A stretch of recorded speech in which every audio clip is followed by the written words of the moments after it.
And we are live. Welcome to episode 40 of the RetroSlot podcast. And we're already demonetized. Joke's on them. We weren't monetized in the first place. That's right. Jay, it's been too dang long, man. Like, it's been a full-on, for real month. Unfortunately, I had stuff going on. You had stuff going on. We just couldn't get together. I think that's the downfall of having a two-person podcast. Is if one person just like you're like, well, you can do the podcast by yourself, Briar. Right? Just oh yeah, talk about Crocs and Misters the whole time. Just do a whole podcast about my favorite Crocs. People would tune in. You joke about it. Only the wrong kind of people, or the right kind of people. I don't know, actually. Incoming YouTube video on Briar's channel. I have several jobs, and one of my jobs is photographer. And I'm hanging out with the other photographers this weekend, and one of them starts making fun of people who wear Crocs. And I am literally wearing Crocs while she's saying this. I have like a pair of these. She didn't realize. Yeah, these are like canvas Crocs. Right? Oh, but those aren't like Crocs. Those are the Crocs. Rubber Look, holy it ones. Says, I will. It says Crocs right on the bottom. I understand, but it's not like the gardening shoes. You know what I mean? Gardening shoes, the ones with holes in them and shit. That's what they were made for. Like the original gardening? Crocs. Yeah, I'm pretty sure the original Crocs were marketed for like gardening and stuff. I would argue they're the ultimate car wash shoe. Right? You got plenty of traction. You got protection from like dropping like light objects on your toes, and they just drain the water right out. Uh-huh. I wear them mostly as slippers around the house, but on this occasion, it was a little too warm for hiking boots, and that was my other shoe choice for the day. So I was wearing my Crocs. I was wearing my Crocs outside, and they were making fun of Crocs, so I stood up and I defended the Croc army. The socks with Croc army. The Croc army. Yeah, I can't put those words together. The Crarmy. Look, know. It's fine. Look, comfortable shoes are a necessity. Crocs with holes in them are great for people with athlete's foot. You can just pee right on your toes. It's great. Is that a treatment for athlete's foot? Like literally, it is. Legitimately? Yes. It is. Don't ask me how I know that. I didn't know that. I was a new one. I remember there was a catcher for the Yankees, Jorge Posada, and the rumor was that he peed on his hands to toughen up the skin, to make the skin rougher. But I always assumed that was just like, like what was the gerbil rumor with, what's his name, the actor? I don't know. Where are you going with this, Briar? Look, all I know is gerbils are adorable. And it reminds me of South Park, yes. Yeah. I also peeing on your leg, like if you get or peeing on a jellyfish wound, I heard was a thing. But I also read on the internet that you can get infected if you do that, so don't do it. I'm like, yeah, that makes a lot of sense actually. What about snake bites and stuff? You have to I don't know, suck it out. I don't think that works. I think that's like a urban myth. I don't know. I can ask Mylan. He'd probably know all about snake bites. He's from Australia. Hey, listen up, mate. Right. Sorry, my Aussie accent's terrible.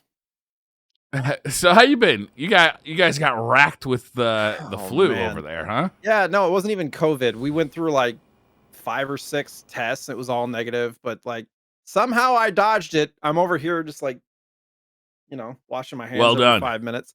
But everybody else in the house, out both ends, coughing like crazy. That's the worst. Fever, just awful. Worse than, people have been talking and I'm not saying this is how COVID is right now, but a lot of people that are getting COVID are yeah, it was like a mild cold.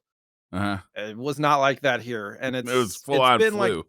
Yeah, Weiferton's had it off and on for 3 weeks now. There was one day where she was feeling better and she started going to work, and then 2 days later, lost her voice. Dang. Up, just bad. Like it came back. Yeah, I don't. And it was the You don't same think it with was like our two son separate flus that happened at the same time, do you? Is that a thing? I don't That know. happened? The same thing happened with our kiddo. We thought he was feeling better. We sent him back to school, and then 2 days later, he got sent home because he got sick in a trash can. I make it a point not to comment on pictures of people's kids on the internet, but I will say, you posted a picture of your kiddo passed out on the On the floor floor, yeah. with the description of like, we sat down to watch a movie and just passed out. I was like, that's Dude. cute. Yeah. So I have a question for you as a sports photographer. So Yeah. Theo is in soccer now. It's his first year of soccer. It's rough. Um, they're just trying to figure out how to kick the ball properly. It's like Yeah. really basic stuff. They did team photos, and I wasn't there because I was taking care of our baby girl. Yeah. And I get a call from my wife, and I hear my son screaming in the background. Yeah. And my wife is frantically trying to figure out which like package of photos to order They because can't just do it online? Like, you got to we do didn't it at the prepare. No, we minute? didn't prepare. We didn't do it You- beforehand. Okay, so we do the So same thing, but you can just do it afterward. Like, you don't have to do it right now. Like, She we was write there, down the and they were kid's like- name, and, we tell the parent, this is low stress. Do it on your own time, at home. Use copy and paste. That wasn't the sense I got. So I had to like within 2 minutes flat decide what to get. But so my son was exploding because some other kid had brought like a drone there. Ooh, And cool. it was capturing all of my son's attention, and he was upset that they wouldn't let him play with it.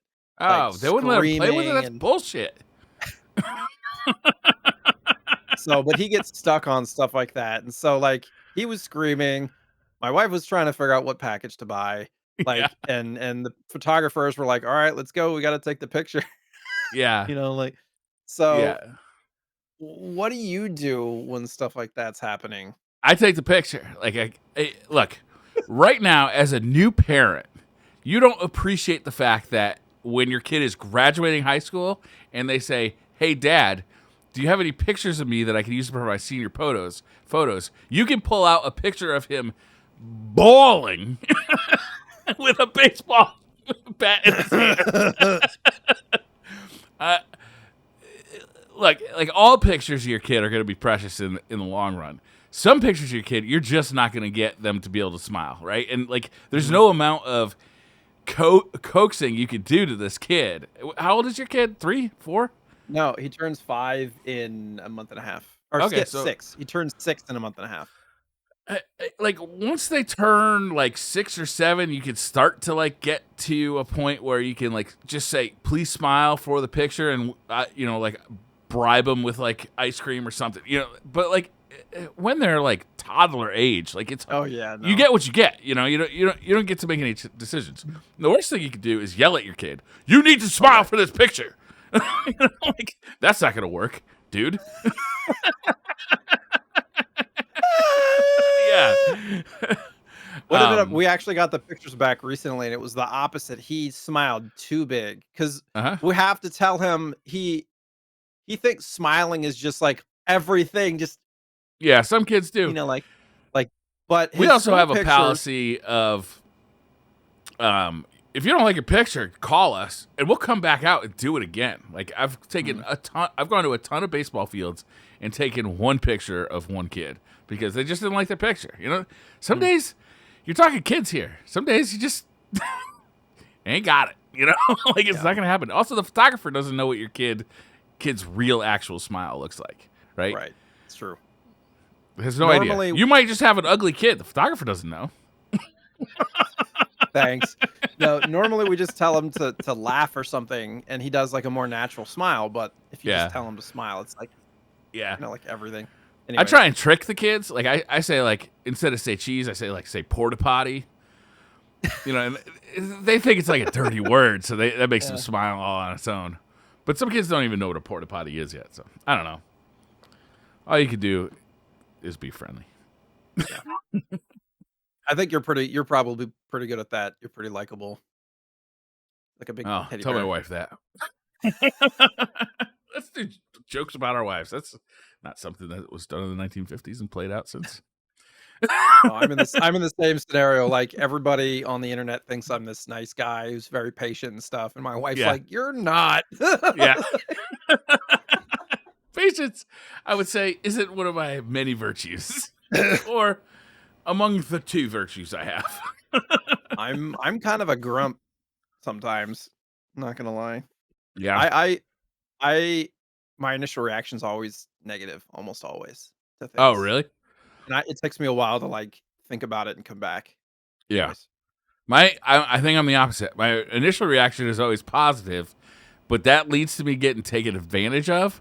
that's So how I Littleton I is. have learned over my years is to try to not make a commitment upon first hearing about something, right? It's like, let me get back to you. Like, I like this That'll be idea, but great. let me Yeah, get let's back to do you. that. Because like, you need to think about this shit before you You just gotta say look at your yes to everything. schedule. Yeah, Yeah. yeah, 100%. So, other than some of the things we've talked about, how have you been overall? Just I mean, unfortunately, I just haven't had time to play video games for a whole month, and that kind of sucks. yeah. So, you would think it's like we got 2 extra weeks. You got time to play. Let's go. No, no. This week's game is elite. All right, you say it first. What's the name of this game?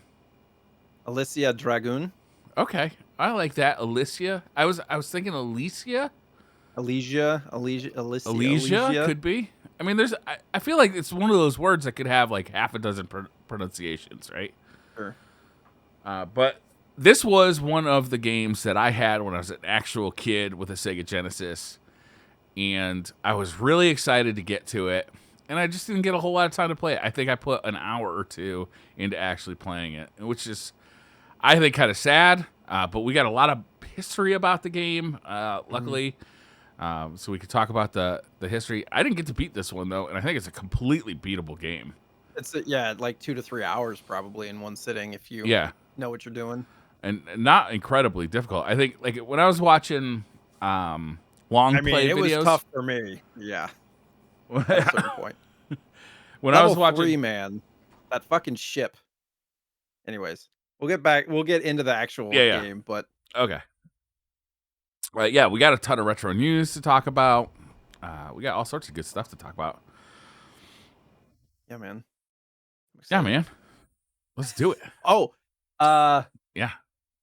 no, we'll talk about it. It's in the news. Never mind. Okay, never mind. We'll come back to it. We'll circle back. I don't want to derail before we even get started. Also, I brought 3 beers up for the podcast, and I'm already halfway damn. through my second one. I would have known that. I would have gotten another water. Hey, did you see the Microsoft Xbox Series X fridge that they were selling? I don't know if they're still selling it. They might be. I want one of those. Like, I want a fridge in my office. Wouldn't that be handy? Do you have a Series X? Yeah. Okay. But it doesn't cool things. It mostly makes things hot, actually. Yeah. It does the opposite. Yeah. Blowing hot air. Do you have a fridge in your office?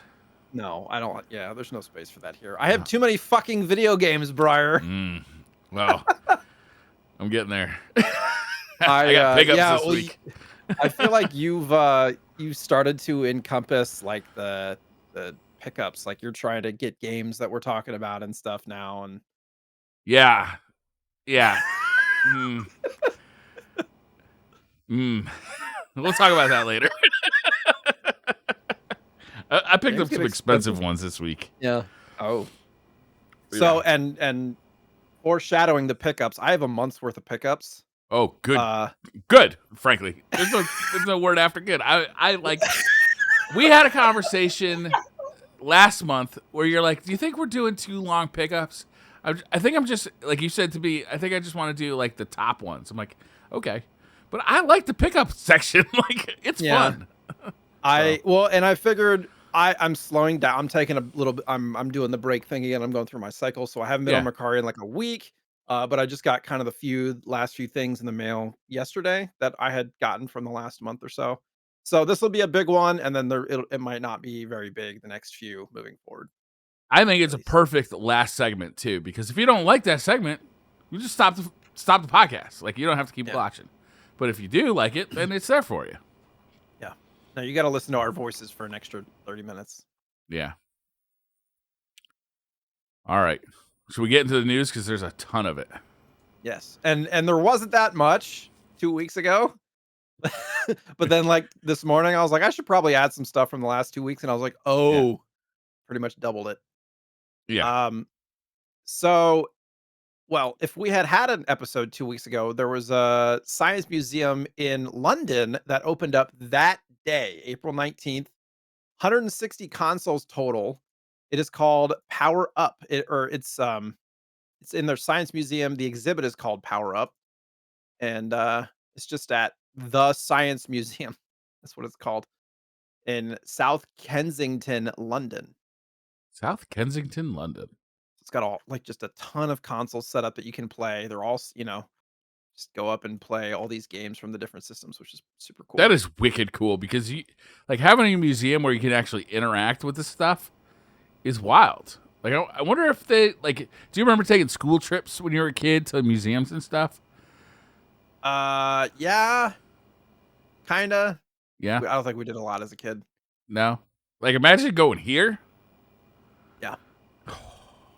I will say, though, seeing this picture, a lot of these are just set up on just like cheap monitors.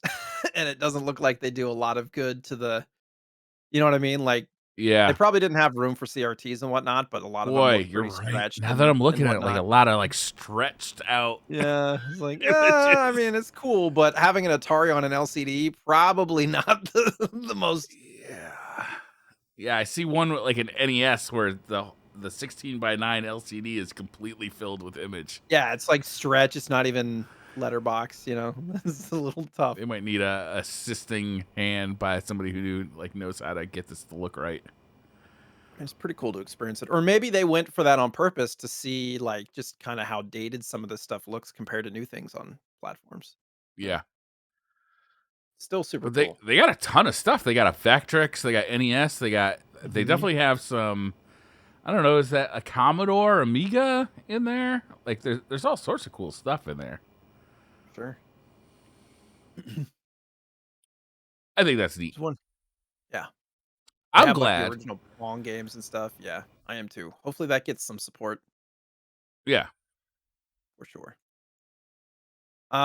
Next piece of news, Game Boy Emulator for the Switch has leaked. The actual emulator that they're planning to use for the Switch has leaked. And everybody's speculating that this is all but confirming that handheld games are coming to Nintendo Switch Online. And in the last 2 weeks, actually, there was even an update where they had found the tested games that Nintendo had tested with the emulator, which obviously it's not confirming that all these games are going to come out, but there's quite a few games here that are very expensive in the GBA library that are a little bit more obscure that you wouldn't even think to be on this, that are on this. Things like Ninja 5.0 they tested, Drill Dozer. I want to play that game so bad. Car Battler Joe. Those are some of the most expensive GBA titles right now physically. So it's interesting that those are there. But of course they have Mario and Luigi Superstar Saga, which you should play, especially if you like RPG. Super Mario Advance, Pokemon Pinball, Metroid Fusion and Zero Mission, Battle Network, all of really popular stuff. Golden Sun, Fire Emblem, Castlevania, bunch of cool stuff. Minish Cap. But do you know anything about the leak? Like how it was leaked? It wasn't part of that Giga Leak from years ago, right? No, no. Leak. I don't know exactly how it was leaked. Probably in this article that I did not read every word of. I'd be very excited if we get Game Boy Color and Game Boy Advance games included with the Nintendo Switch Online service, right? Because I feel like that is a service that needs more value added. Although Mario Golf did get added and has quickly become my most played game on my Switch OLED. Because unfortunately, when I got a new Switch, I got the Switch OLED, or the SWOLED, if you will. It loses, when you transfer all your game saves and stuff over, it loses kind of the count on your most played games, like how much you've played your games, which I was sad about because it's the history of the console a little bit, and Right. so now I've started a new like most played games. Like if you scroll like all the way to the right on the Switch like home screen, and you get like to the big list of games, you can order the games by like most recent. I don't know. There's a few different things you can organize by, but one of them is most time played, and that has rocketed to the top because Nice. it is one of my favorite Nintendo games ever. And oddly enough, it came out on the N64 and it's now on the Nintendo Switch Online. That's awesome. Yeah, I imagine handheld for that mode is pretty fun to play too. I Yeah, it did is pretty good. find how it was leaked. It was leaked on 4chan, Okay. and the post was quickly deleted, but of course, it's the internet, so Yeah. everybody downloaded Yeah. it. So yeah, it was probably some Nintendo employee that put it out there and then didn't wanna get caught, like, a lot of that stuff gets the insiders just are trying to leak information. It's really interesting to me, but they can get in huge trouble for that, big time. I don't know, I found that to be super cool, and hopefully we hear some news about that soon, about, handheld games being on online. Yeah. It seems like a no-brainer. I'm sorry. I know you want to move on, No, no, no, but you're good. one quick thing about Nintendo Switch Online is that I hope that this catalog continues to expand into the next console generation. Like, if you are a subscriber of Nintendo Switch Online, and like let's say the Switch 2 comes out in 2025. I hope that this catalog gets ported over to the next generation of Nintendo's console and continues to expand. It doesn't, it doesn't get smaller because it's Right. nice having these. Honestly, it's like almost like a Netflix for video games, and I like it. Agree. I mean, my bet is at the very least, anything named Switch will be connected, but if there's like we're talking 10 years from now, if another system or something like that comes out, who knows? Because like the Wii and the Wii U were connected in a way, at least when the Wii U came out, you could port your Wii stuff over Yeah, to the new store, but they were still disconnected. I mean, this is formatted in a way, and the way that they're doing it with the monthly fee or the yearly fee, you would think that it would be permanent moving forward, especially with how Xbox and PlayStation is doing things too, yeah. and how consumers have enjoyed it. Like, you would think they would just keep growing this, but from a money perspective and a licensing perspective, who knows? I was, I had bought quite a few Virtual Console games, and was extremely disappointed that those games would not continue to work on future consoles because there's no Right, reason that they couldn't, aside from Nintendo just made that choice, right? Like, there's no right. technical reason. It's not like the Other than it, PlayStation 3 on like, yeah, it's like, I mean, it would have taken some effort to for compatibility's sake, but yeah, I mean, just from a logic perspective, it doesn't make any sense yeah, other than money. monies. Money. Um, 2 weeks ago, it was a new story, and now it's kind of died down, but there's a potential class action lawsuit against WADA Games. And there was a link to a story on Reddit, which has since been deleted.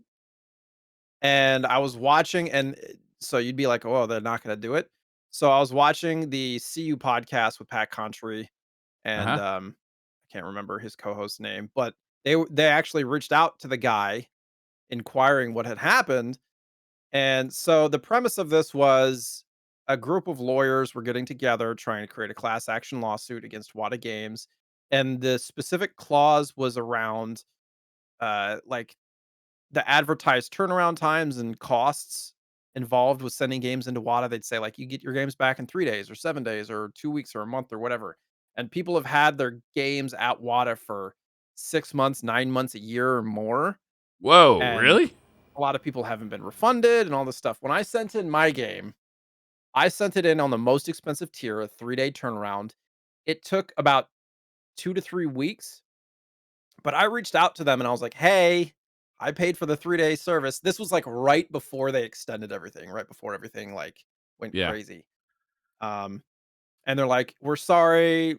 We're like trying to get more supplies, yada yada. We're gonna refund your."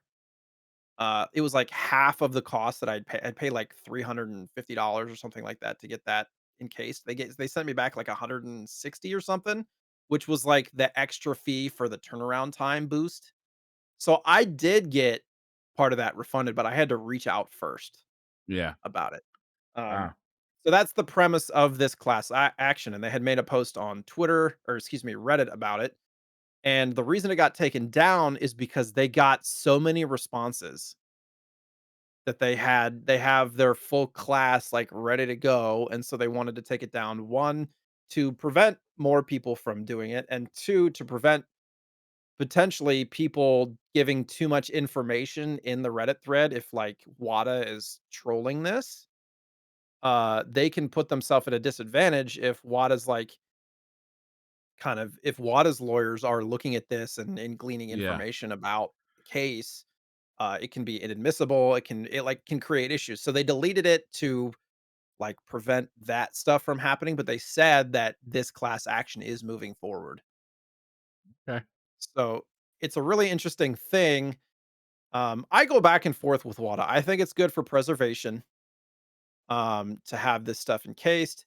It the hard pressed thing for me personally is the the the stuff they're doing behind the scenes, like the Yeah. relationships they have with heritage auctions, kind of all the scammy stuff that's going on, the um blowing up of the market, the bubble that they're creating, all this stuff I have a hard time with. But the actual grading part of it itself, I'm fine with. Yeah. Um Yeah, that I am too. I'm with you. Like that makes a lot of sense. Like if you want to be a collector, it's nice to know that you're getting like something that is as advertised. Because on eBay or whatever, it's like oftentimes you're like it's advertised as like as new, and you get it, and it's like, well, this isn't new. This is like the resealed or whatever. Yeah.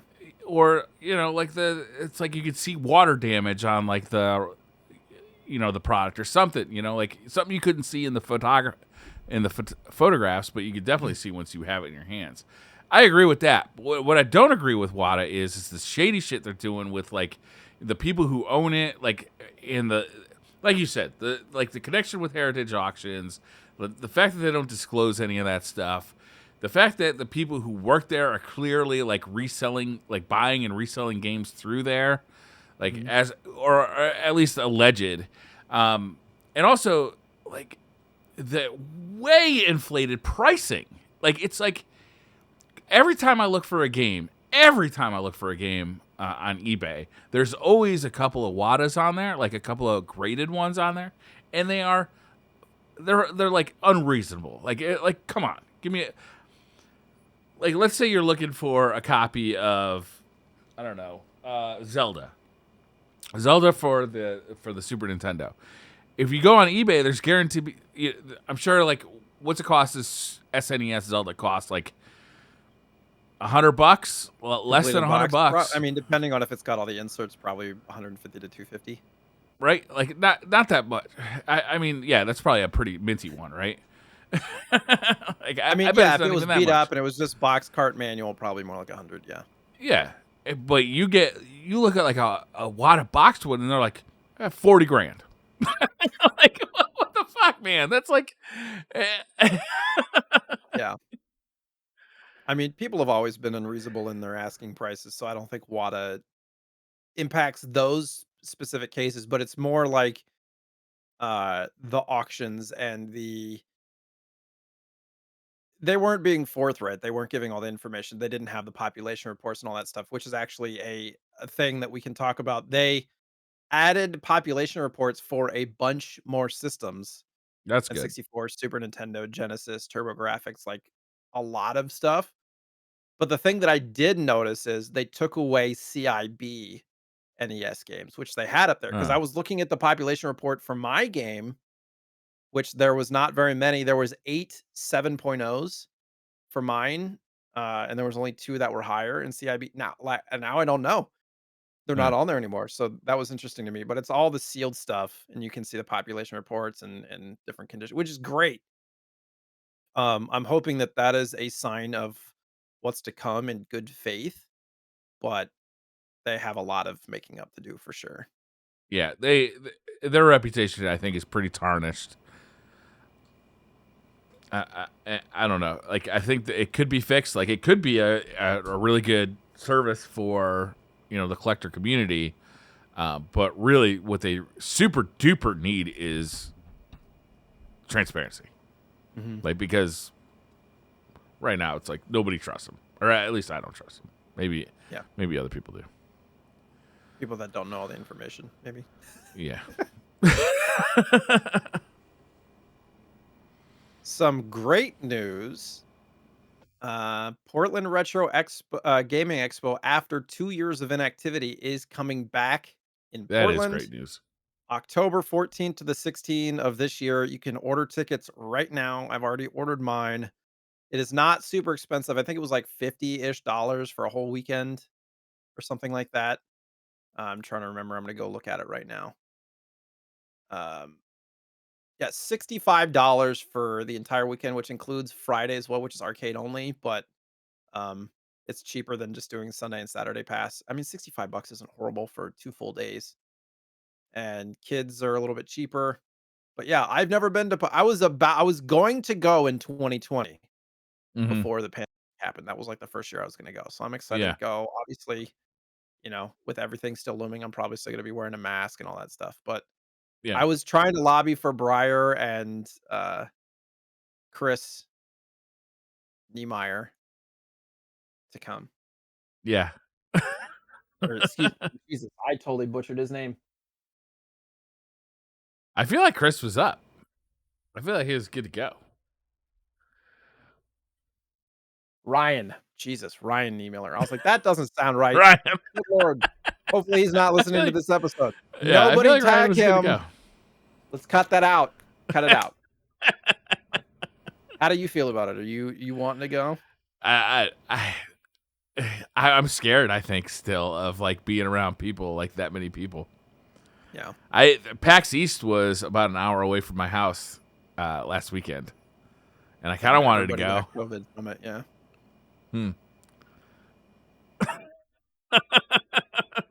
On the bright side, Portland is on the better end of all that stuff as far as people wearing masks and being safe and all Yeah. that stuff, but still, yeah, it's still tough. I mean, I'm going to GCX. I have GCX and TwitchCon planned. Yeah. My biggest stress is like I can protect myself. It's more like I don't want to be sick before I go. Is the I don't biggest want to bring it home to my family. That's really what I'm that scared too. about. Yeah. Like, is I go and like have a great time, and then I come home and I kill my kid. Yeah. I'm gonna be probably. I bought some disposable masks, and some of them are better for longer periods, like go behind the head and stuff, Yeah. and hand sanitizer. I'm gonna do the best that I can. Fist bumps only, like Yeah. Yeah. what I can. I mean, I don't know. Like, I go to like a restaurant and nobody's wearing a mask anymore. So I'm like, is it Yeah. over? I don't know. Well, I was feeling better about it a couple of months ago, but I remember showing my wife the day that stuff started to go back up, like because it had been Yeah. going down, down, down, down, down, down, and then there was one day it was like, boop. I was like, that's the start of it coming back again, and I was right. It's like, but on the sorta kinda bright side, most symptoms have been mild. Hospitalizations are much lower than they Yeah. were and all that stuff, so it's something to consider, but I'm still not Is out that of it because it's a weaker anxiety-wise. strain, or because most people are vaccinated now, or? Both, I think. I mean, the flu that hit our house is worse than a lot of people are saying that their COVID symptoms have been, so Yeah. I don't. But you don't get like long flu with like brain damage and heart damage. I mean, probably not. Most people don't. Look, I'll be honest with you. I'm very ignorant about what's going on in the COVID world anymore because I had to stop following it because of mental health. Like, I couldn't Yeah. just keep Same. like keeping up with it. So at this point, I just like committed to like I'm just gonna wear a mask when I'm out in public, and like I'll check in with you guys later. Like Yeah, I'm the same. when you guys change your minds. But like I was at Chipotle and nobody in there is wearing a mask, so I'm like, is it like, are we no masks now? But Also, like, I don't have to talk about like Destiny for 15 minutes with the dude behind the Chipotle counter because he recognized me for the DCP. So I'll be honest with you, the the mask has a dual purpose. Hopefully he's not watching this show. Like, no offense, but you can understand. I just want to. I haven't even showered yet. I was just out like fucking around. I'm like doing some errands. I'm like, I'll stop by Chipotle. Oh, now I'm like, I'm committed to this now. You understand? I've never been recognized in public outside of like a convention, which I'm fine with for the same reason. I think I told the story about the grocery store clerk who asked if I was a Twitch streamer and I didn't want to lie, and then they like created this whole thing, and Yeah. I was like, all right, like I'm okay just being anonymous. And it's another reason like wearing a mask, like people have a hard time recognizing you, and like a beanie sometimes too when it's colder. So just I like my privacy. So I imagine if Briar's at a convention or something like that, it's a completely different wheelhouse. Like you're Oh yeah. expecting it. But Or a bar. oh true, yeah. If you're there to chill and drink and Yeah. But yeah, it's a little. leave him alone at Chipotle. Yeah, I just want my fucking burrito. Go back home and finish Godfather 2. Did he at least give you some extra like meat or something? He wasn't making them. He was the cash register guy. Oh, but he took my money. This guy's famous. Get him some extra. Get him some extra avocado stat. I haven't been to Chipotle in a minute. Since their whole drama of food poisoning and all that stuff, like however many years ago that was. Which time? Because they've had it multiple times. Yet Briar still goes. It's great. Well, I don't give a shit. I live in Connecticut. We don't have any like really good Mexican food here. Like it's just not a thing, right? Gotcha. There's a couple like sit down Mexican restaurants that I think are pretty good, but like nothing as good as like even if you go to like New York City or something like that. Well, if you end up coming out to Portland, we'll get some good Mexican food. That'd be great. I love Mexican food, but like for just like a lunch, you know what I'm saying? It's like I just need a fast lunch. Really, I've got like Moe's. Have you ever heard of Moe's Southwestern Grill? It's like imagine Subway, but it's burritos instead of sandwiches. That's like it's the same kind of setup. Here. Okay, yeah. And then we got Chipotle and then Taco Bell. That's yeah. That's it. We got got so much stuff. Like Portland is I wouldn't say the Mecca, but it's got a little bit of everything here. Yeah. Yeah, it's pretty amazing. Food and beverages in Portland. Those are two of my favorite things. Food and beverages. Most microbrews per capita in the world. Damn. I don't want to say the name of the microbrewery, but I have a microbrewery that opened up a couple of years ago within bicycling distance of my house. You're not supposed to bicycle drunk, Briar, either, by the way. Look, I feel like they're way more lenient. As long as you're wearing a helmet and not running in the middle of the road, sure. Obstruction. Did you see the video of the Metroid 64 fan creation? No. It was from I put it in there today. So it was created by I believe this person was one of two. Luto Aquino on Twitter posted some video of their basically creation of Metroid 64. And the only thing that I could initially think of is like, well, how long till Nintendo kiboshes this? But it was created using Unity 3D. Oh, neat. And they're working on potentially trying to get a released version of this. Oh, and it's not it's not like Metroid Prime or anything like that. It's more of like reminds me of like Banjo-Kazooie or something like that, but Metroid style. It's like a 3D action platformer. Third person over the shoulder. Not even over the shoulder, like overhead kind of. Yeah. I mean, it looks pretty solid. As far as what you would expect, it looks pretty responsive. You can lock onto enemies and stuff, which in the 3D space is nice. Yeah. But yeah, it looks like Super Mario 3D, but Metroid, basically. Yeah, exactly. It looks exactly like that. That was a perfect way of summing it up. That's kind of neat. If they release that, I'll definitely check it out. That'd be fun. I wonder if it'll be... So is this going to run on an N64? I doubt it unless you well, I mean, if you had like an EverDrive or something, you could probably put it on a memory card and do that. Yeah. I mean, I'm kind of fascinated by this. I would check this out. I love 3D like over the shoulder kind of shooters.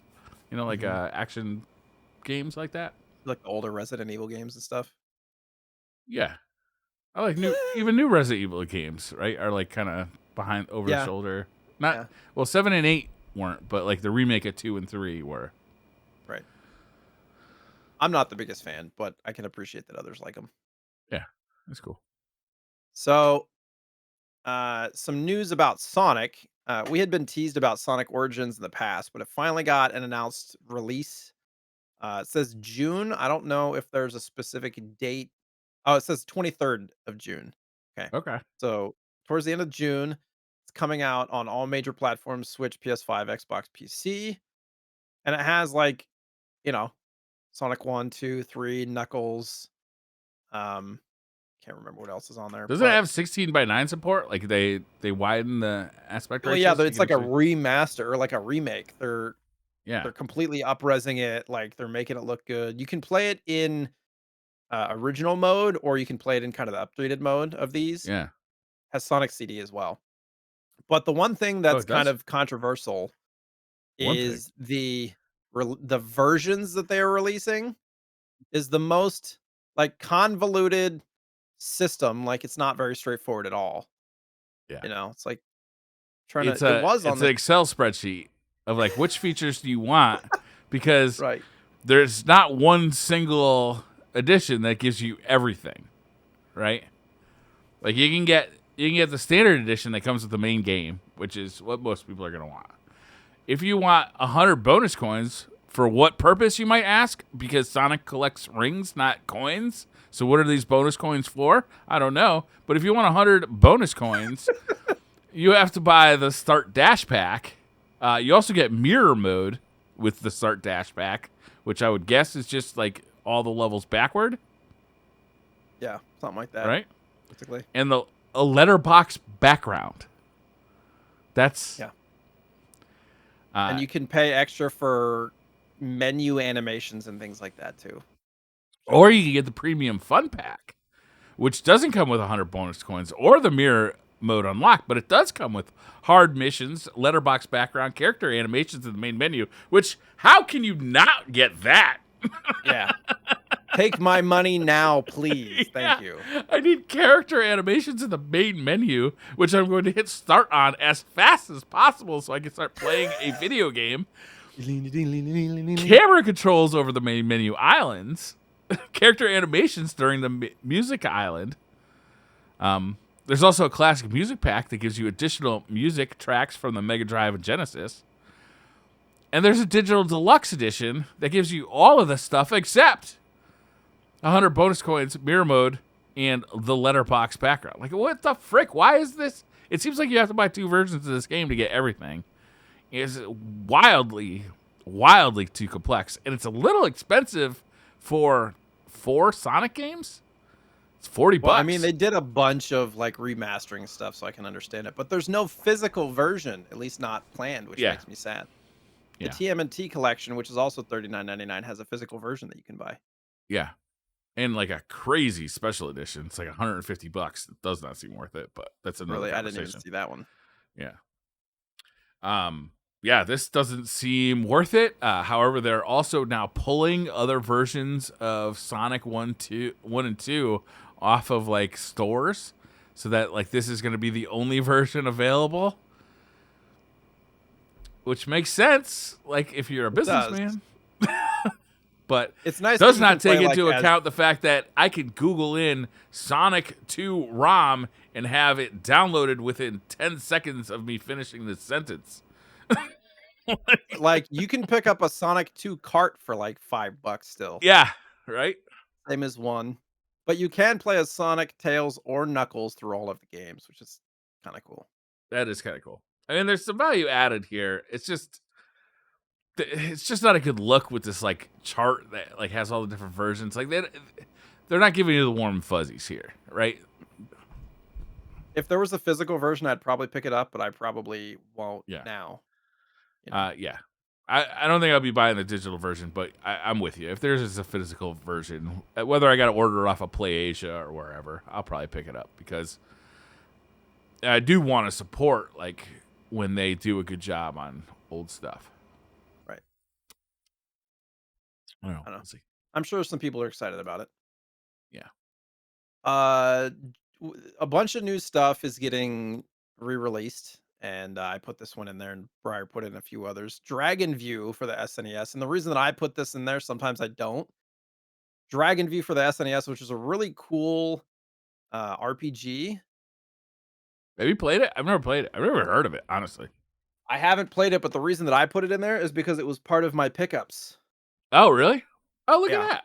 Well, you So don't need I to buy got this one then, do you? this doesn't yeah, it doesn't have the manual, but I got a boxed Oh, version. It's not a cheap game. So no? if you want the cart, it's cool that it's like that like dragon green Yeah, it cart. is It's kind of pretty neat. dope.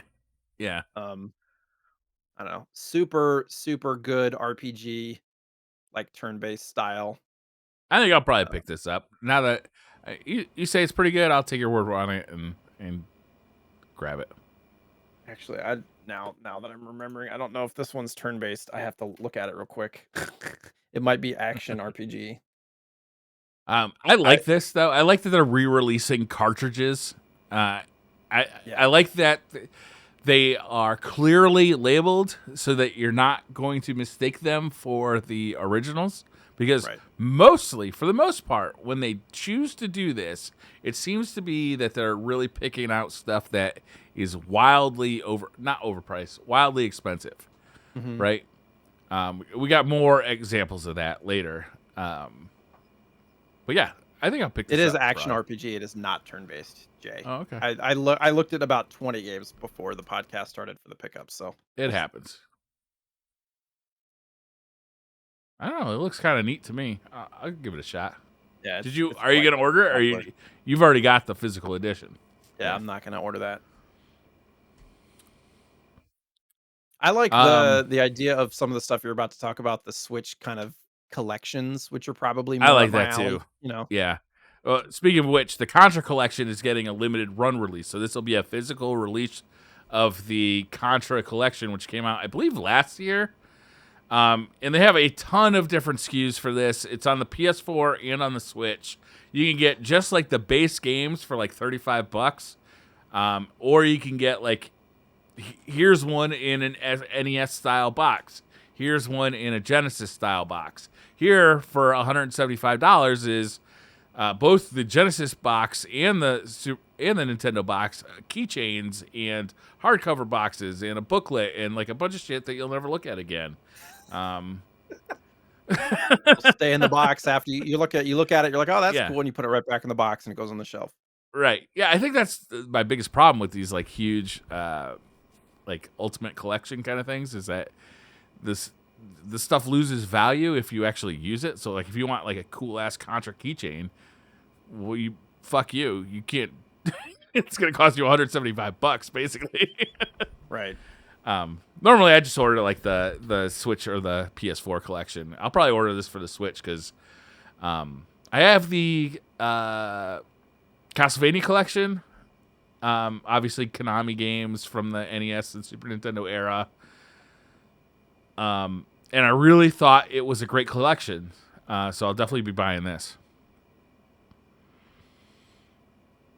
Yeah, I want to buy these, but I keep feeling like it's a can of worms to buy this stuff because I feel like if I buy one, Off I'm a just gonna limited wanna run. buy all of them. Yeah. Yeah. So I still Um, have yet to order anything from Limited Run.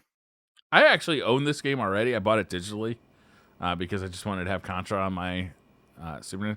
It doesn't. It's not just Contra. It's Contra. It's Super C. It's Mhm. Contra 4. I think it's a couple of Game Boy games as well. I'm not exactly sure like all the games. I can probably figure this out pretty quick. Yeah, Super Contra, Contra 3 Alien Wars, Operation C, which is Game Boy, Hardcore, which is Genesis, and Probotector? What the hell is that? I believe that's the European version of Contra. Okay, Yeah, interesting. it's a Super pretty long Probotector. list. Contra Arcade. Uh, it's got 3 versions of Contra: Contra Arcade, Contra North America, Contra Japan, Super C, Operation C, Contra 3. Yeah, I mean, it's got a ton of different versions of Contra. Basically, all the good ones until you get up to like the PlayStation 3 or 4 era. Did you ever play Contra in the arcade? I never saw it. I only played it on MAME. I never saw it in an arcade. I don't think I would have. Like, by the time I was going to arcades, like, I think I already played the NES version of Contra, so I never would have wasted money on that. You know, I mean, like, you would have been. I mean, it was like mid '80s, right, or maybe late '80s that would have been in the arcade. Yeah, mid to late '80s, I would imagine. Mid, I would imagine. I would have been a teeny tot and not going to the arcades by myself. But I remember seeing like Super Mario Brothers in the arcade Briar. and being like, why am I going to play this? I have it at home, you know? Yeah. Why would I play this in an arcade? I'm just picturing Briar going to an arcade at 5 with a cigarette in his mouth, like fucking arcade games, man, full beard at 5, you know.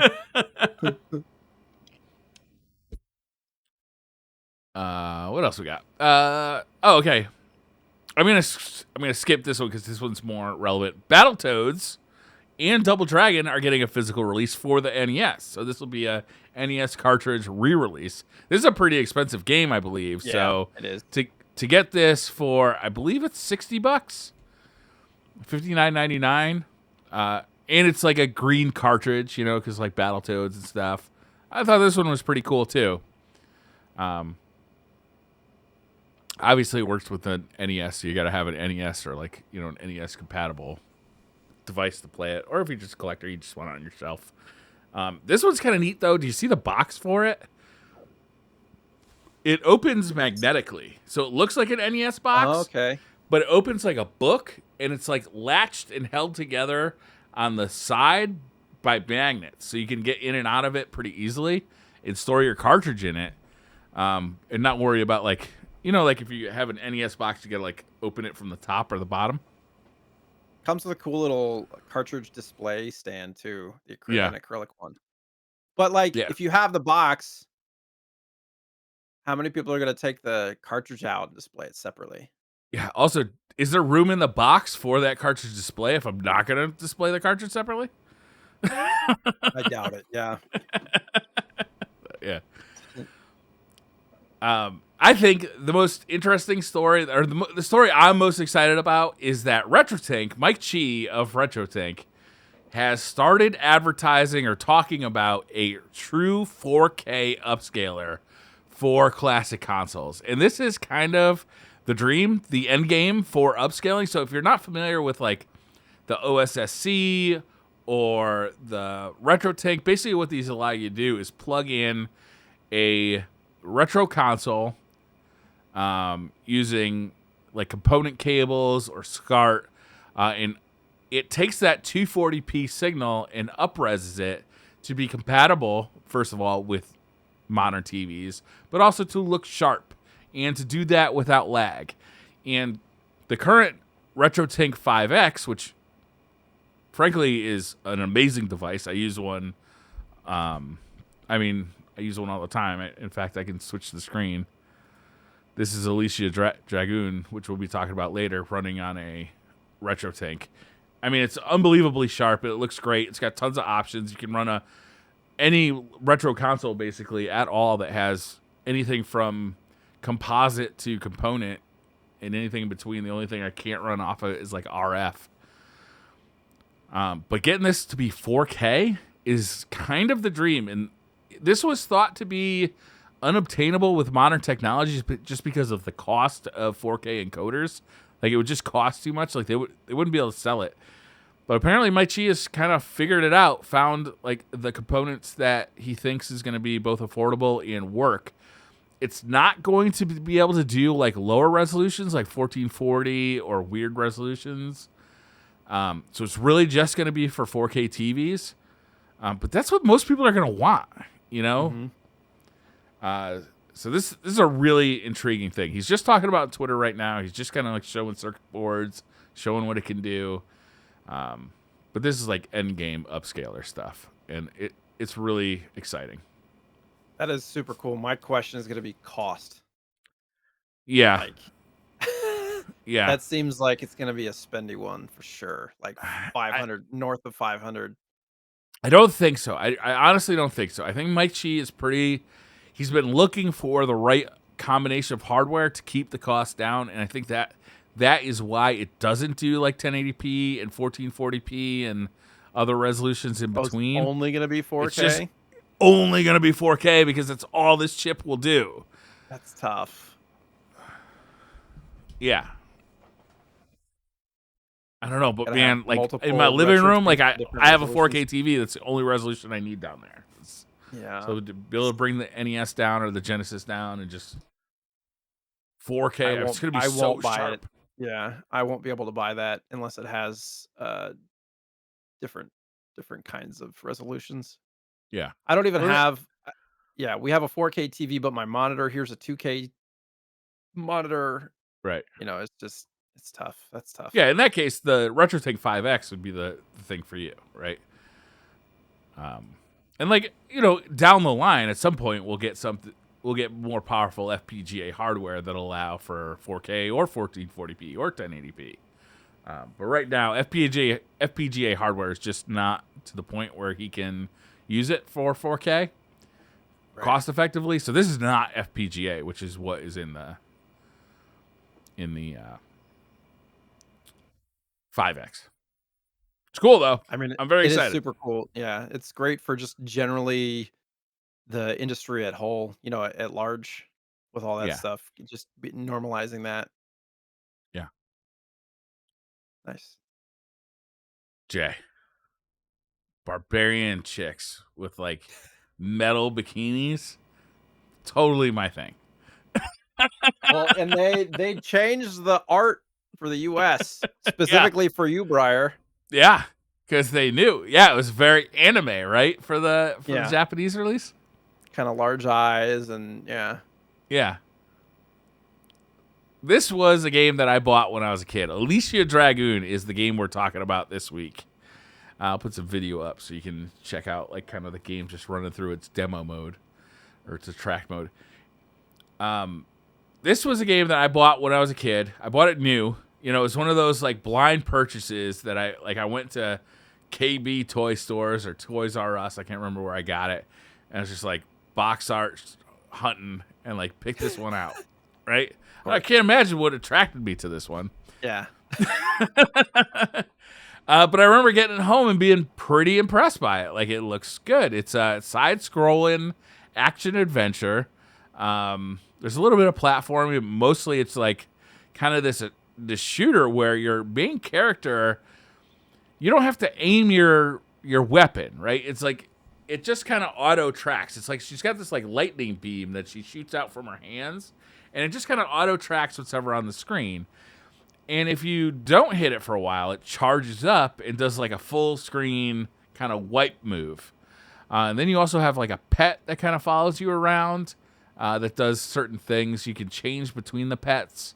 But when a pet dies, it's dead for good. So you have to like manage the health on the assistants as well.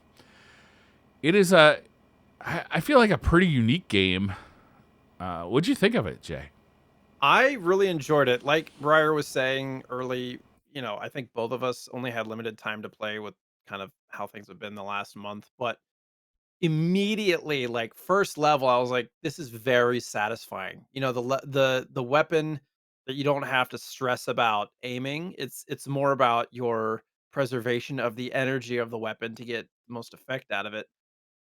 And then it was like I was trying to figure out what best monsters for what best areas. I didn't fully get that still. I feel like that requires a little bit more time with the game to figure that out. But Yeah. the movement was satisfying to a point until I got to the third level, which was very frustrating. But the weapon itself was super cool, and the mechanics to level up your characters, almost like Altered Beast style, where you get these Yeah. little drops on the ground and they kind of level you up 1, 2, 3, 4, 5. I don't know what the max is, but also your monsters get to level up, which was very satisfying. So like as you progress, both you and your monster get stronger, and the monsters are independent. So you could have one monster that's higher level and the other ones are lower. So then you got to deal with that. which takes some planning.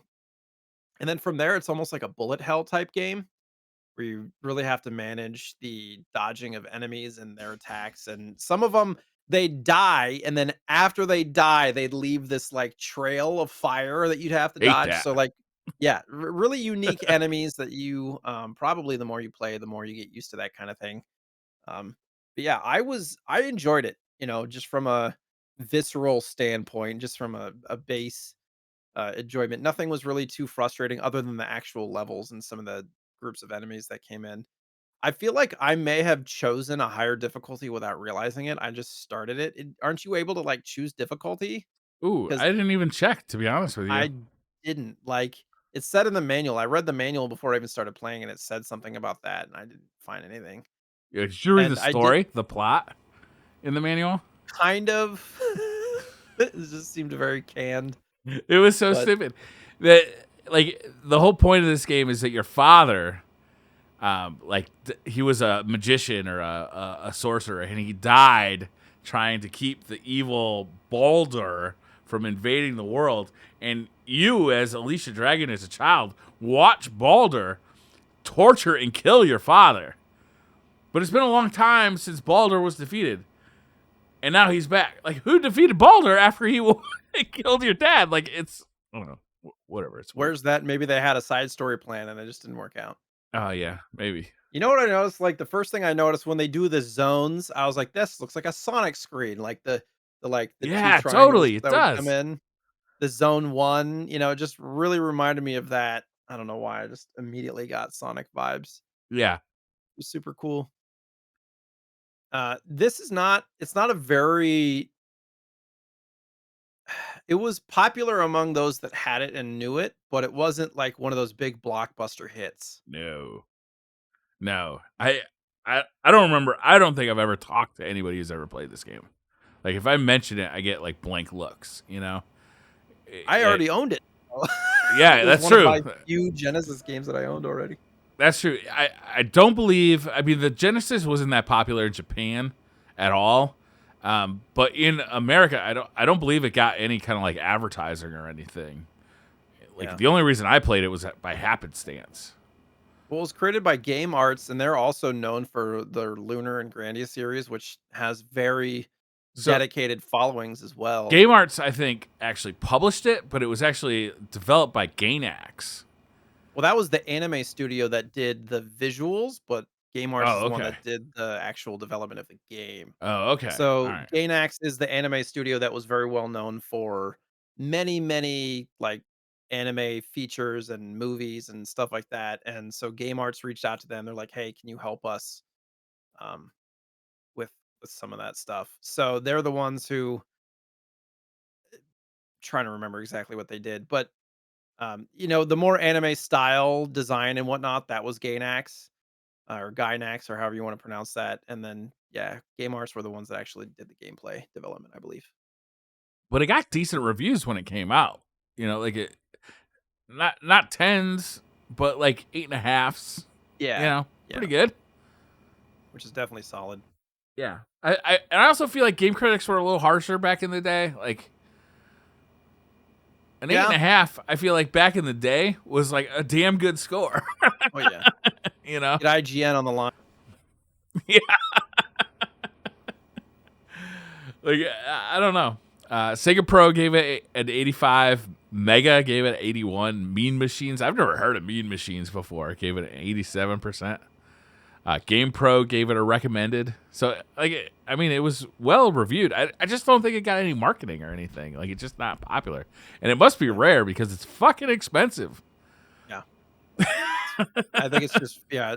I don't know how many sales there were. I guess we could look that up, but um, it even since then has not been. We talk about all these games getting re-released. This was included on the 2019 Genesis Mini, but outside of that, has not really been on anything, I don't believe. This was on the Genesis Mini? Yep, Of all the games to put on that. No kidding. I know. It said that sold. Oh no, wait, all right. It says 3 to 3.5 million units. That seems pretty good. No, it's talking about the Mega Drive in Oh, general. oh, oh! Like, yeah, okay. In 3.5 million Japan, units in apparently it only Japan. sold, Yeah, the Mega Drive sold. The Mega Drive was oddly not that popular in Japan. It was far more popular in the West, which made Japan feel like the Mega Drive wasn't like a success, which made them want to move on to the 32X and then the Saturn very quickly. The 32X, man. We got to do an episode about a 32X game sometime because I got some shit to say about the 32X. I don't have anything from 32X. No? No. I don't know. I like this game. I don't love this game. It was nice to come back to it, like, because honestly, I don't remember that much about it when I had it when I was a kid, and eventually I sold it, which was too bad because, frankly, that would have been nice to still have my original copy instead of buying a copy off of eBay. Yeah. Did you get a complete copy? Yeah. Oof. Yeah. It was more than I wanted to spend, honestly. But that's like a Phantasy Star situation. Yeah. Yeah. But yeah, I mean, like it kind of hit my criteria of like being a game I had when I was a kid, a game we're doing on the show, also a game I really wanted to play. You know, it's like there's a bunch of like.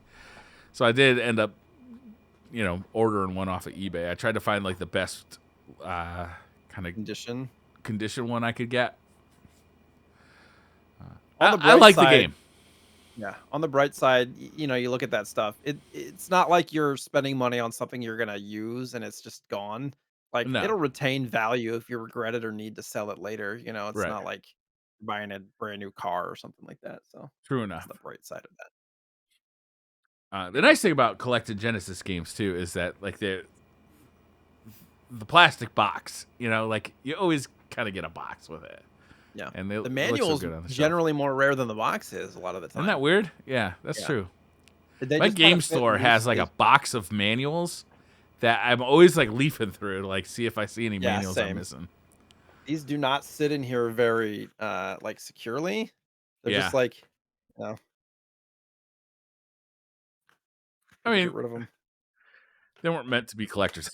They were meant to be toys. Right. Little did they know. Yeah. I like this game. It's not a game I love, to be honest with you. I like it. I think it's pretty good. I think it looks better than it plays, maybe. I think it looks real good for like a 1992 Sega Genesis game. Wasn't it? Yeah, it was. I guess it wasn't, or it was pretty early for a Genesis game too. Yeah, I mean, like about 2 years into the life cycle of the console, like the Genesis came out in like fall of 1989, and this came out early 1992. So 2.5 years, let's call it. The Genesis came out in 89? Yeah, like fall of 89. Are you remembering, like, did you get it for Christmas or something like that? Yeah. I did get it for Christmas. I had it. I had a launch. He remembers. He's like, I had a launch Sega Genesis, and I was super excited about it. And a launch version of Altered Beast, like that came in the console. I remember actually seeing the Electronic Gaming Monthly where they first showed Altered Beast in the magazine, and just being gobsmacked, like blown away. I think we talked about this in the Altered Beast episode. Yeah, probably. And like to that point, I think it was Paramount Plus that I watched. There's like a new video game documentary or something like that. Oh, really? That I watched. I think it was Paramount Plus, and they really went deep into Sega and kind of the mindset of their advertising campaign more than like any of the other documentaries that I had. And they were like, we were really pushing, because Nintendo was the family friendly system. Like we were really pushing the like teenager, we're cooler than Nintendo. If you don't have a Sega, you're lame. Like, that's really what they were pushing. They were pulling it off too. Like, it did feel like it was cooler than Nintendo at the time. Yeah. I didn't know any better because I was young, so I was very much in the Nintendo age bracket for sure. And then eventually Nintendo did the Play It Loud series, which they started to encompass that moniker.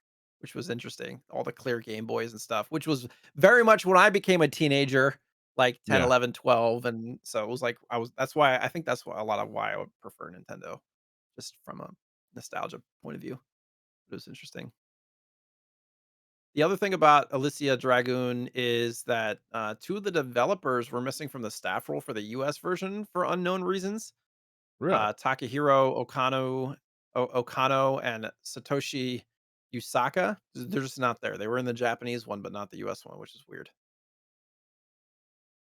And then it was also originally gonna have a password system, and then they just cut it.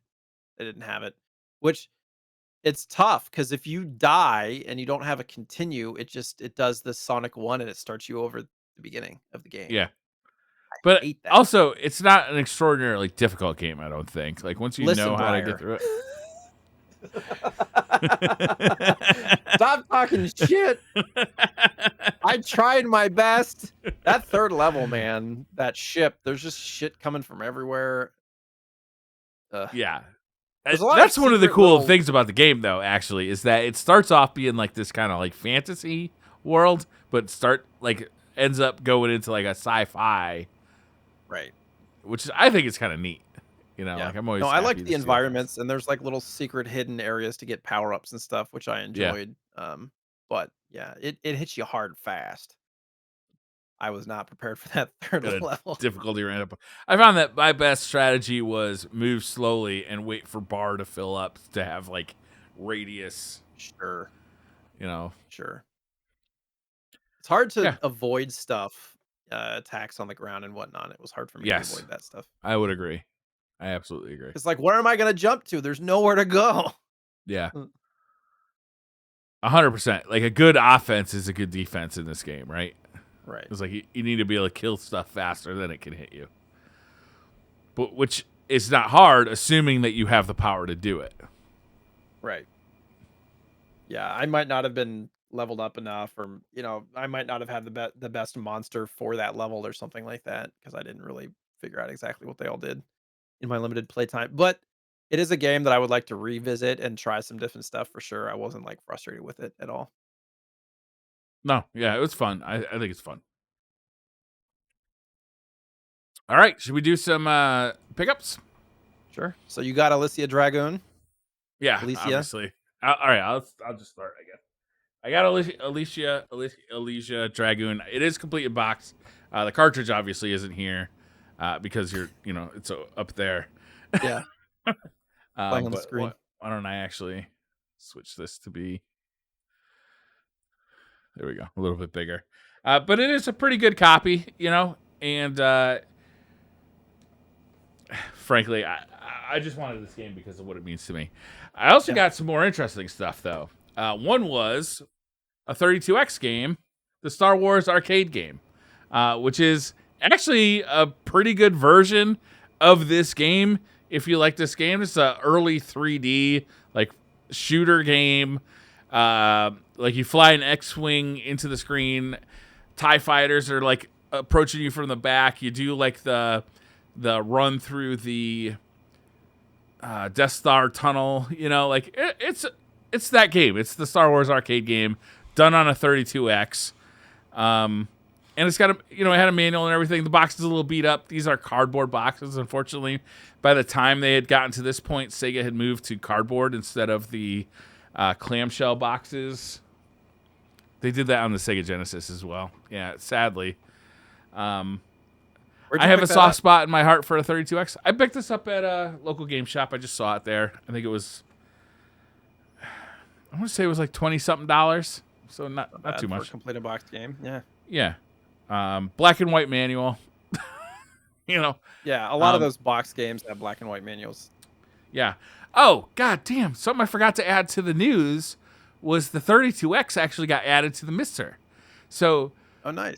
Sorg, who is in the Ukraine and currently like dodging bombs from Russia, who has been working on the Saturn core for forever now. Not forever, for like a year. We should all be patient and let the man work.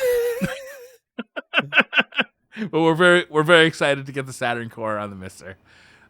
He just like popped out like one day. He's like, "Hey, the 32X core is now available on the MiSTer. you can play 32X games on your Mister now. We're like, hell yeah.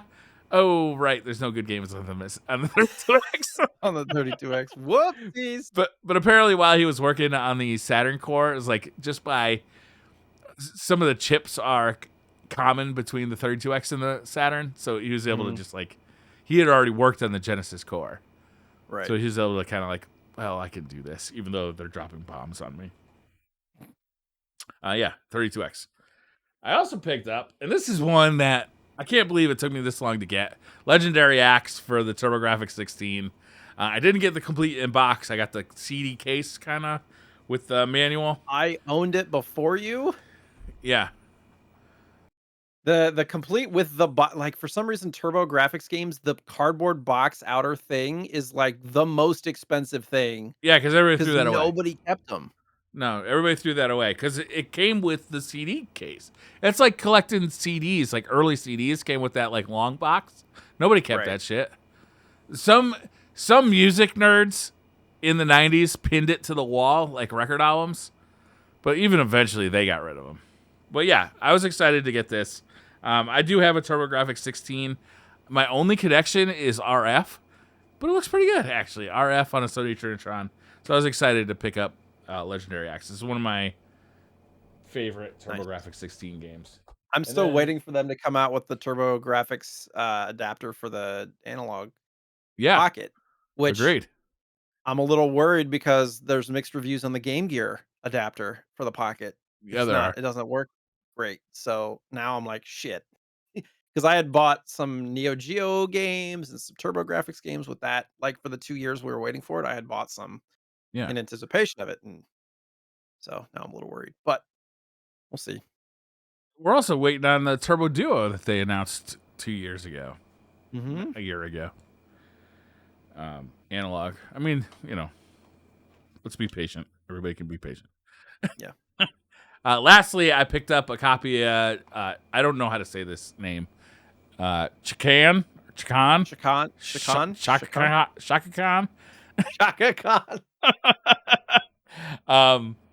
This is one of the most badass looking games that I've ever played. I owned this game previously, but I had a cartridge only version. I was at the game store. I saw that they had a box copy, so I actually traded them my game only, my cartridge only. But then I was like, actually, my cartridge looks better than your cartridge. Can we switch them out? Can we just swap them out? That's what we did. So, again, this is a game I had when I was a kid. This is not a game I actually like to play, except for like occasionally I like to throw it in just to see how shitty it is. Because it's a really hard ass game. And like the character animation is super stiff and the jumping is super weird. And it's like you need pinpoint precision to jump from like place to place. It's just a hard as hell game. But like the whole concept of the game is super cool and everything about the game is cool. The box art is cool. And I had it when I was a kid. So I don't know. For some reason, I feel a connection to this game that I don't actually like to play. I can't explain that. But when I saw a boxed version, I had to have it, so I got it. It wasn't that expensive. Yeah, it's not an expensive game. $15 or something, maybe. Yeah. That's it. That was my pickups for the week. Nice. Or the month. Some awesome stuff there, man. For the month, yeah. Yeah. So I have a lot of stuff. All right. I'm going to go quickly through some of the smaller things that are not important, and then I'll focus more on the bigger stuff. But so it was a month's worth of stuff, and I had gone hard on Mercari for a while, and now I'm going to be taking a break. So this will be probably one of the bigger pickups from me for a while, because we're just financially trying to take a little bit of a break. So I'm going to go through. So 2 sellers on Mercari, 1 for these games. So I got, what is it? Resident Evil 1, 2, and 3 for PlayStation, which I already had all 3 of them. So I ended up trading 2 and 3 for cash, and then I kept the better condition ones. But I didn't have the OG Resident Evil. I had the director's cut, so now I have both. Oh, nice. So those, and then same seller for these 2 games as well. Dino Crisis 1 and 2. Nice. And these are in great shape, which I'm not even a big fan of horror games, but I don't know. I just like having stuff, and I don't have a ton of PlayStation games. And Jay, is I'm there a still difference between a PlayStation case and a regular like CD case? uh mm, Like if you had a scratched up PlayStation 1 case, could you just replace it with like a CD case? I'm wondering if there's like a PlayStation logo etched in this or something. I don't think there is much of a difference, to be honest, because most of it is in the back art. Like Yeah. if you pull And out you the could thing, you put you could pull that out, right? You can just pluck right. out the Yeah, you have to take the plastic part out.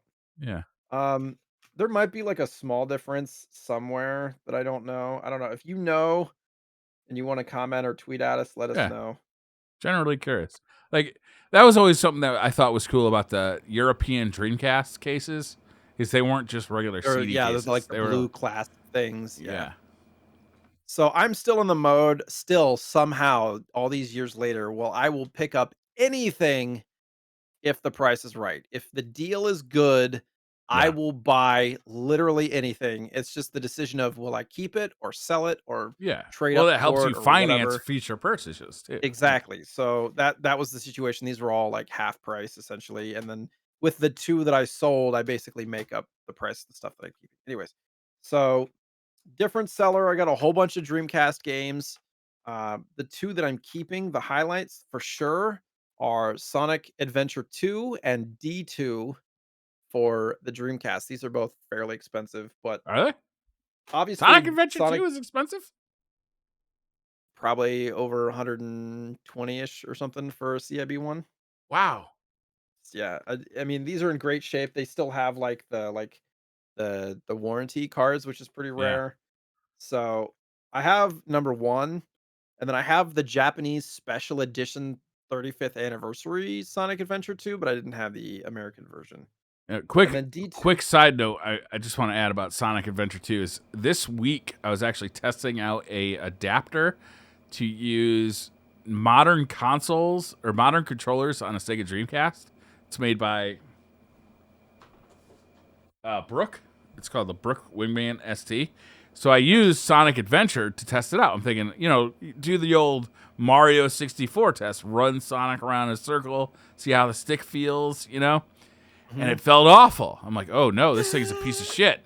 And then I'm like, well, let me plug in a Dreamcast controller and like, oh no, it just feels awful. Like it's not, It's nothing to this do with the attachment. yeah. So I threw in Sonic. I didn't throw in. I have an ODE on my Dreamcast. I played Sonic Adventure 2. The first level of Sonic Adventure 2 is like you doing like the surfing down the street. Mhm, Like mhm. it almost looks like the streets of like a California city. And I was like, ugh, this still does not feel good. So it wasn't the fault of Brooke. It was just Sonic I games wonder at if that there's point not great. yeah. I wonder if there's a way to experience that better. Like if there's a better way to play it. Yeah, I don't know. But yeah, this was one of those situations. The lot came with like Soul Reaver and Echo the Dolphin Ooh, and Soul Reaver is one of my favorites. a bunch of other stuff, which Did you it get was Soul Reaver? basically I already had it. Oh, So it's gonna be one that I'm gonna be flipping. But yes. And so basically these were I paid about a third total nice. for like what they're worth and stuff. So anytime I can get stuff for less than half of what they go for, I pretty much will buy anything. How much does So but I was D2 go excited to get for? those. That's an expensive one too. Hold I on. feel like that's always been expensive. Like even like 10 years, 15 years ago it was expensive. Yeah, I think it's one of the more expensive Dreamcast games. Yeah. 150 to 200 CIB. Oh, okay. And this one has the warranty card and all that stuff in it as well, and the discs are crispy. So, I mean, I got the whole lot of games, I think, for 150 total for like Wow. 10 games or something. So, yeah, like keeping these, it's super cheap. But yeah, anytime I can get a lot like that, I'm pretty stoked. Yeah. I'm always anticipating now on Mercari when I get lots like that, they're not going to send them because like 30 to 40% of all of my orders get canceled for whatever reason. Ugh. I have a bin again. Going to try to go quickly through these unless Briar stops me to talk about them. We'll start with the Genesis games. So some of these I got from like trade-in credit on East Starland and stuff because I've been trading in a ton of just stuff that I don't want, Famicom games and stuff. Hellfire, for the Oh, that's a Genesis, classic. Yeah. which is like a, a shmup, super popular game. Or not super popular game, but super good game. Rystar or Ristar for Mm-hmm. Genesis, also a really, really good game, for the Genesis. I also have it for the Game Gear, super good platformer. I really wanna play that. I This is one that I'm probably gonna put on our podcast at some point Yeah, you've mentioned that soon, or before. yeah. And then Gargoyles for the Genesis as well. Based off of the cartoon, right? Yes, it is, and it's a Yeah. solid game, but not great, like 6 sevens. It looked interesting, though. It almost looked like when I was watching it, it looked like, Demon what is it called? Gar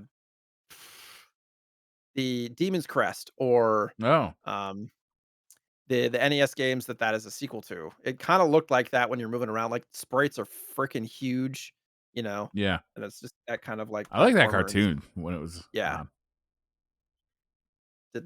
I did not watch it, but it was cool. So, the last Genesis game is Exo Squad, which is CIB. I got this from Easterland. They have, like I troll the newly listed listings, and I'm trying to find, like I've gotten a few CIB games from them. This is the best condition one I've gotten so far. Some of them have been pretty rough, actually, the Yeah. boxes, which I'm surprised because 'cause they're very picky Cardboard about the box though. cans. Look at that. Like I just was showing the Star Wars 32X box. Right. It's the exact same thing where it slides out and has the Yeah. This one hmm. actually has a color manual, Oh, that's nice. which you can see behind Yeah. that, and this Which this had the you have poster and to stuff too. completely you have to like really abuse that box to get that manual out. Yeah, you have to, like, open it up here and, Yeah. it's I not don't smart. like the late Design Genesis is boxes. awful. Yeah, Yeah. no. Not good. It's such a Uh, great box. yeah.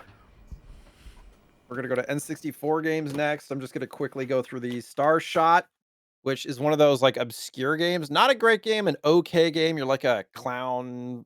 It's like a platforming game, kinda like Mario-esque or Conkers looking game. Destruction Derby 64.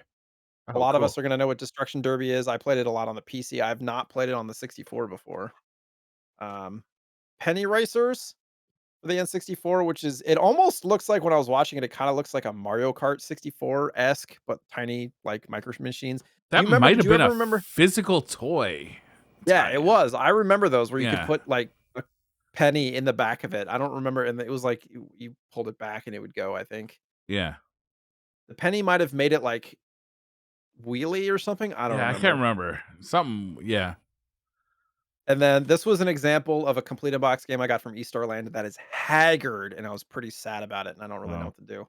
Tony Hawk Pro Skater 2, which I have the first one complete in box. This is complete in box, but it is in rough shape. It is beat to hell. so The banged the up, huh? Yeah, it's got a rip on the back. I was like, "Are you kidding me?" They deduct for everything too when you trade in. So, and the cart doesn't have a back label. I was like, "How did this pass inspection?" Anyways, so I'm pretty sad about that. That First game world is problems. great. Yeah. And Tony Hawk Pro Skater 3 because I didn't have Oh, 2 and 3. yeah. So this is kinda hard to get complete, so I'll probably work up towards that. So those are the N64 games. I just Oh, I watched missed the it. Tony Hawk documentary on HBO, That which was was great. you watched it too? I watched it. It Dude, was it was really good. amazing. It's called Yeah. "Till the Wheels Fall Off" for the listeners. It's 2 hours long, which is pretty long for a documentary. But honestly, the best part of it is probably the last half hour or so. It's so Yeah. good. He's tenacious, man. And he single-handedly changed skating, like, when he was coming up. Yeah, Some of the stuff that multiple he times I developed. think. Yeah, it was like well, and it was from a lot of it was from just his inability to do things the way that kids were doing them back then. Like, Yeah, they were muscling up out of the pools and stuff to do tricks, and he's like, "I can't do that. I have to develop a way to do these tricks without because he didn't have the muscle. He was young and skinny and all that yeah, stuff. And so one of the coolest things was just him learning how to ollie out of the bowl and get so much more air. And that basically changed everything for everybody.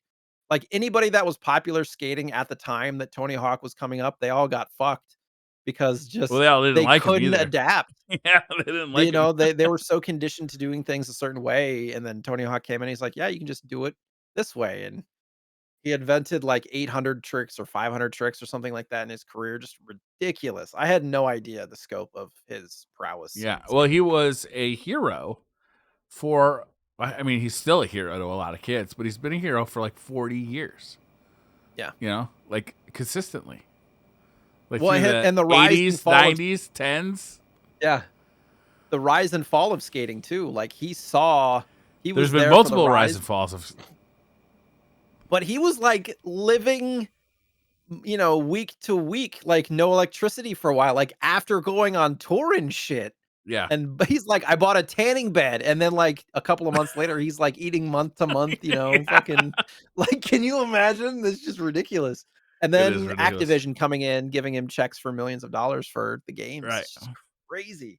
But then also some of the personal side stuff, I was like, oh, I had no idea. And Well, he's not proud of it, but to be so obsessed with a single thing to that extent, it means that you're going to you don't have time for other stuff. And that other stuff was important stuff for him. It was kids, wife, family. Like, and his honesty in that documentary I thought was really nice to watch because it was a good documentary. It really was. he's been through a lot, yeah. But like he's fucking beat to shit. Like his body is mangled. Like There's a reason it's called When the Wheels Fall Off. like the one where he does the loop and just like I was like ooh, like it was almost like Jackass style pain to watch some of that stuff. And the end when they bring back the old skaters and do the big vert ramp and then he's trying to like one up them, I'm like, oh god. It was bad. Go watch it. Go watch it. Yeah, go watch it. It's on HBO. It's fantastic. I missed a Genesis game, Shining Force. Oh, that's a classic. You got like a rental cart. Yeah, it came with the Sega box and the cart and manual. But, that's kind of neat. Yeah. So got that. But the last N64 game I'm going to talk about is a grail for the N64. Daikatana. Oh shit, man! I remember that thing getting hyped up to hell, and then it came out and it was getting like 2s in the magazines. You're like, if you watch some of the video of like the characters and stuff of this game, they look terrible. Like it's like a joke. Awful. This was John Romero, one of the guys who created Doom. He left id. This was his first follow-up project. This came out on the N64, probably the PlayStation, the PC. No, it was just N64. I think it was just N64 and PC. I'm trying to remember. Okay, so no PlayStation. And it was after being hyped endlessly, it was a flop. It came out on the Game Boy Color in Europe. Of course. But that was it. PC, N64, and European Game Boy Color. It is terrible. And it was a Blockbuster only release in the US. Oh, really? So it's one of those that's hard to come by. It's even harder to come by one in good condition that doesn't have like the stickers and stuff. Yeah. So it's just like Clay Fighter Sculptor Cut. It's a terrible game that is expensive. It's not like that level, it's like $100 for a cart, but I've been looking for one for a while, so I paid market for it. One of the few games. That's a real piece of history, honestly, because it was like you can't imagine if you were alive and like conscious during that time, like paying attention to video games. It was so hyped up. It was so hyped up. It was John Romero's return to video games. Awful. It's terrible. Awful. All right.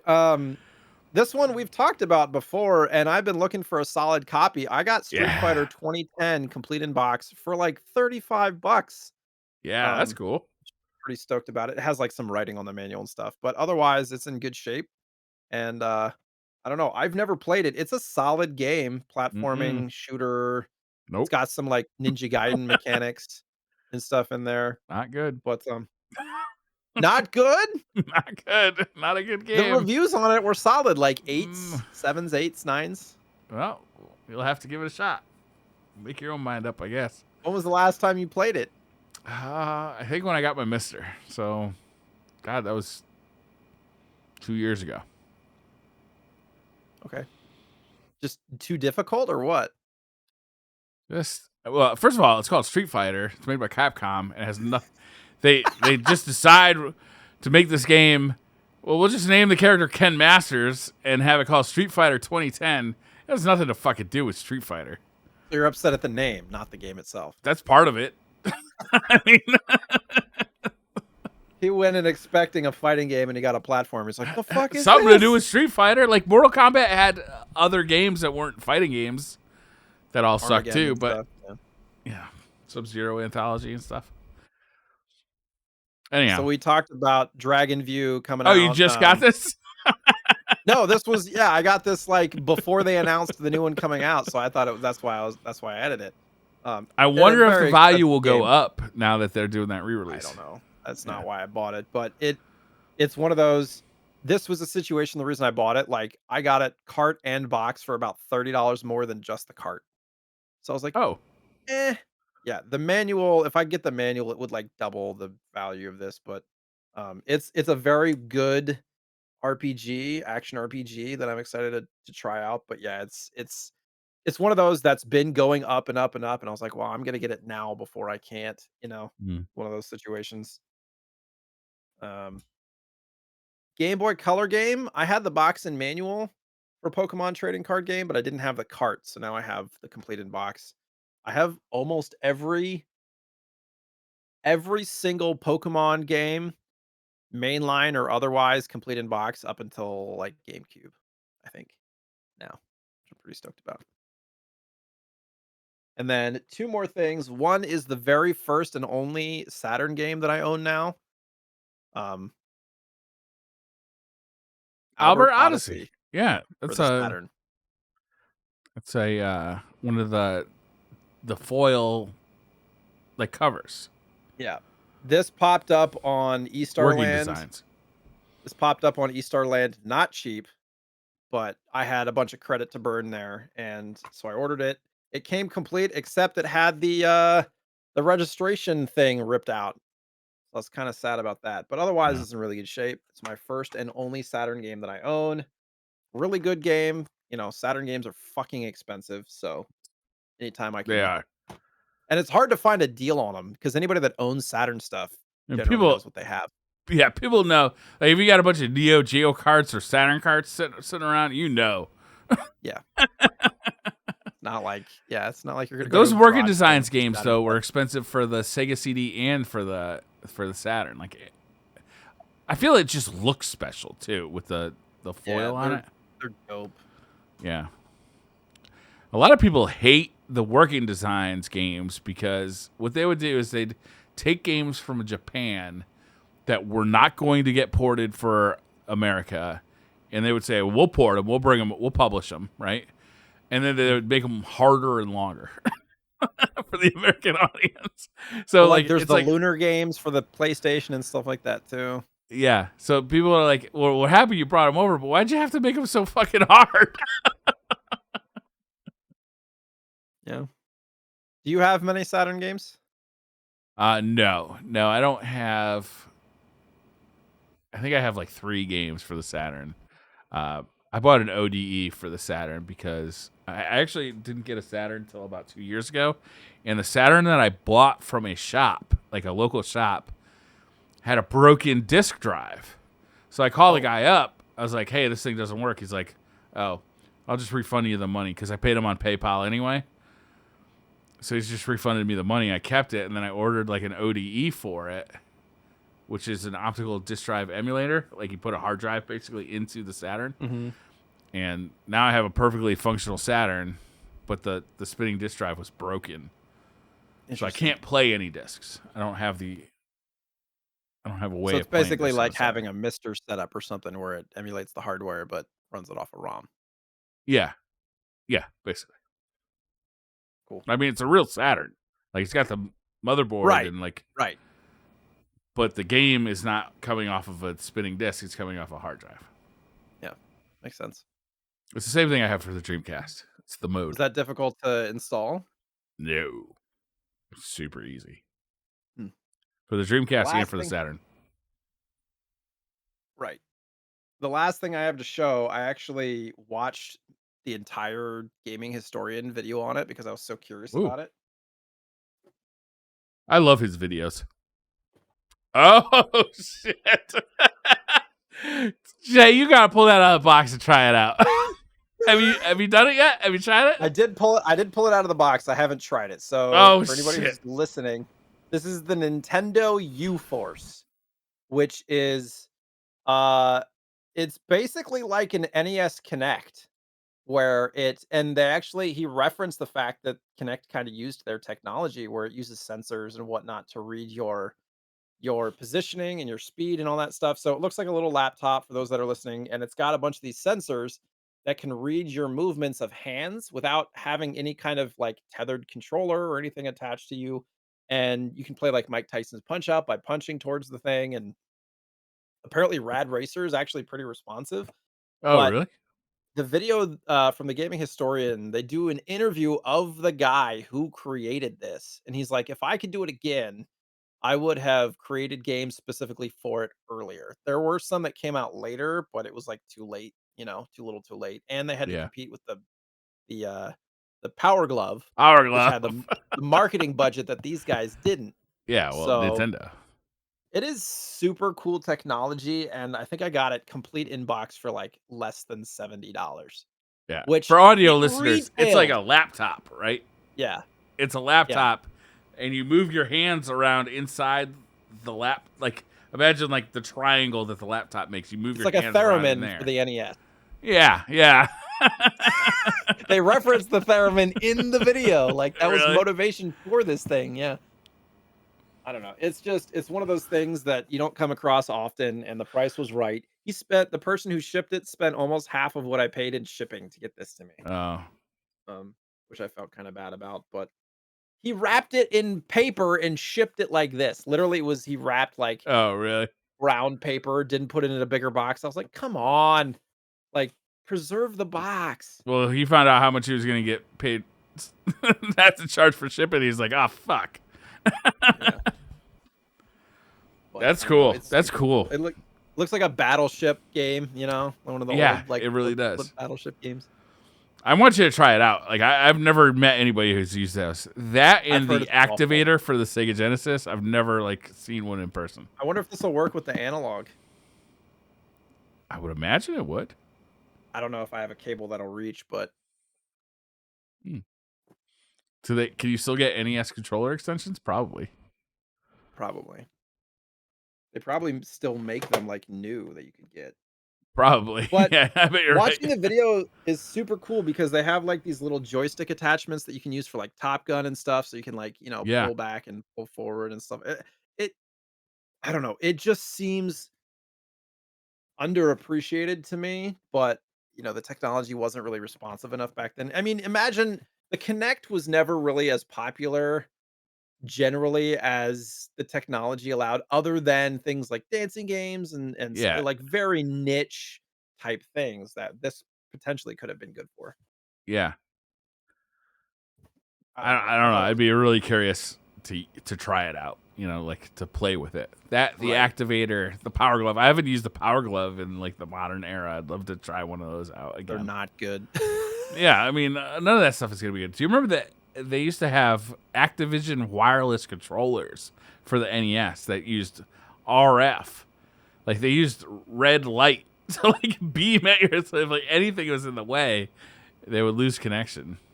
Yeah. I mean, way ahead of their time, big brain stuff. Yeah, yeah.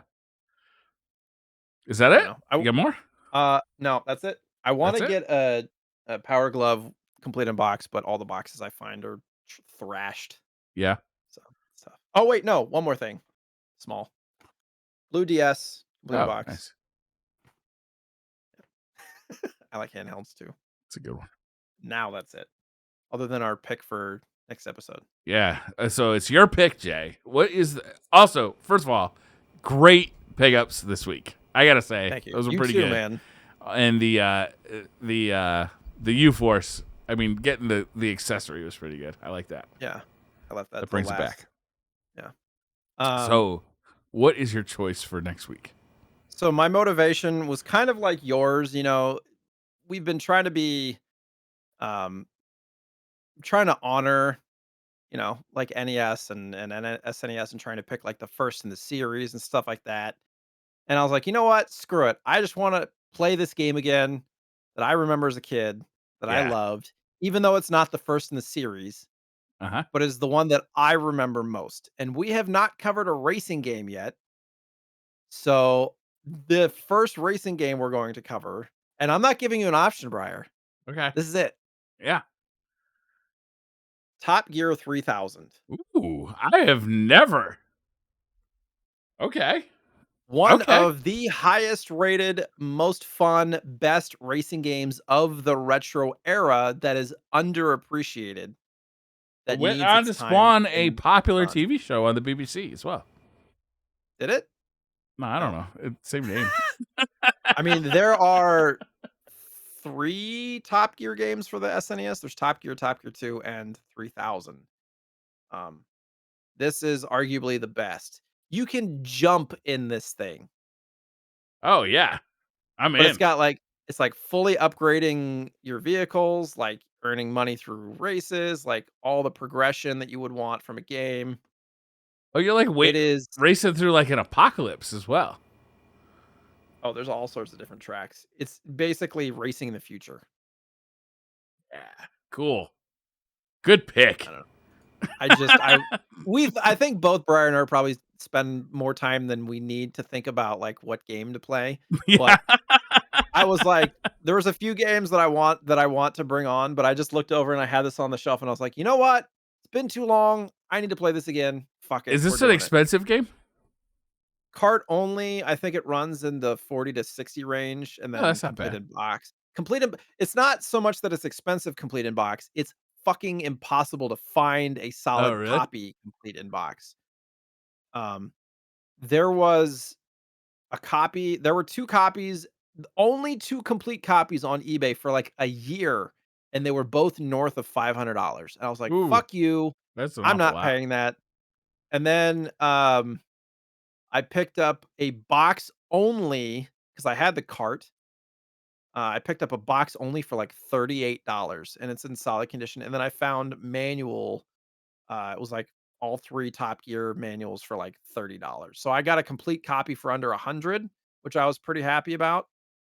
Um, but yeah, it anywhere between 100 to $500 for this, but they don't pop up often at all. I've been watching for over a year Hmm. and just finally Frankenstein a copy together. I love a good racing game. I'm excited to play it. Yeah. It looks cool too, honestly. It's dope. Yeah, I'm it excited looks for like people to experience like it. a futuristic Lamborghini that you could jump in the air like General Lee. Jump over cars that are in your way. Yeah. Yeah, cool. Super cool. All right, I think that's gonna wrap up this episode. I gotta tell you, I like doing this podcast, and I was sorry that we had to cancel it for 2 weeks in a row. I'm super happy to be back. One of them was my fault. The other one was your fault. I mean, Well, I'm not gonna your go ahead and fault, say it but was neither of our fault either time. yeah, it's life's fault. So I what are could you have gonna be up totally gotten to? on a podcast if people weren't fucking, you know, whatever. Agreed. Yeah. What are you gonna be up to for the next 2 weeks? I kind of got a renewed passion for video, so I'm going to be doing a couple of YouTube videos over the next couple of weeks. I just posted one up about the Brook Wing Commander SD, which is a converter to play modern controllers on a Sega Dreamcast or a Sega Saturn, which worked pretty well, I would say. Spoiler, it worked pretty good. Especially if you want to play. There's a lot of fighting games on the Sega Dreamcast from Capcom that were Naomi boards in the arcade, which was essentially Sega Dreamcast hardware. So they're like direct ports. So like you can play like SVC 2 or Marvel vs. Capcom, and it's basically an arcade perfect port on the Sega Dreamcast. And if you want to use a real good like arcade stick, like this thing will get you there perfectly. Nice. So that's what I'll be up to. Dope. How about yourself? So